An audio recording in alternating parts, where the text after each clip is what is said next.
हाथी और चूहा की कहानी। एक राज्य में एक राजा का शासन था। हर सप्ताह पूरी शानो शौकत से नगर में उसका जुलूस निकला करता था, जहां प्रजा उसके दर्शन किया करती थी। एक दिन एक नन्हा चूहा उसी राजमार्ग के किनारे किनारे कहीं जा रहा था, जहां राजा का जुलूस निकलने वाला था।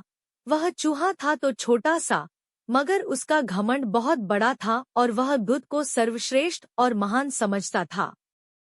कुछ देर बाद राजमार्ग से राजा का भव्य जुलूस निकला, जिसे देखने लोगों की भीड़ लगने लगी। राजा अपने पूरे दलबल के साथ था। उसके सैनिक उसे घेरे हुए थे। कई मंत्री और अनुचर उसके पीछे थे। वह एक विशाल शाही हाथी पर सवार था। हाथी शाही था, इसलिए उसे भव्यता से सजाया गया था और उसकी शान भी देखते बनते थी। जुलूस में हाथी के साथ एक शाही बिल्ली और एक कुत्ता भी थे। राजा का जुलूस देखने को उमड़ी भीड़ राजा के साथ साथ उसके शाही हाथी की भी प्रशंसा कर रही थी। यह सुनकर घमंडी चूहे को बहुत बुरा लगा। वह हाथी को गौर से देखने लगा, फिर सोचने लगा, इसमें ऐसी क्या भास बात है जो मुझमें नहीं। मैं भी उस जैसा ही हूँ। मेरे पास भी 2 आँखें, 2 कान, 1 नाक और 4 पैर हैं। फिर उसकी इतनी प्रशंसा क्यों? उसके विशाल शरीर के कारण, लंबी सूंड के कारण, छोटी छोटी आंखों के कारण या झुर्रीदार चमड़ी के कारण? किस कारण?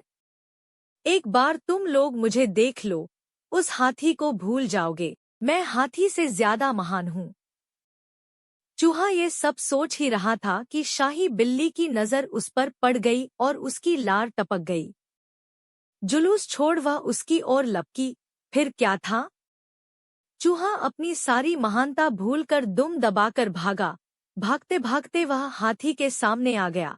आगे बढ़ते हाथी ने उस पिद्दी से चूहे को देखा तक नहीं और अपना विशाल पैर उठा लिया।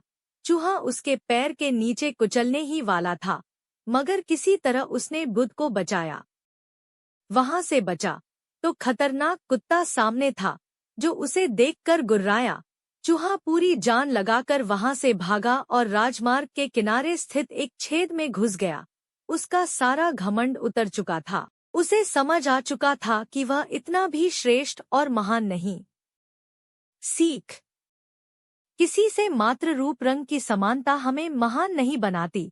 महान हमारे गुण और कार्य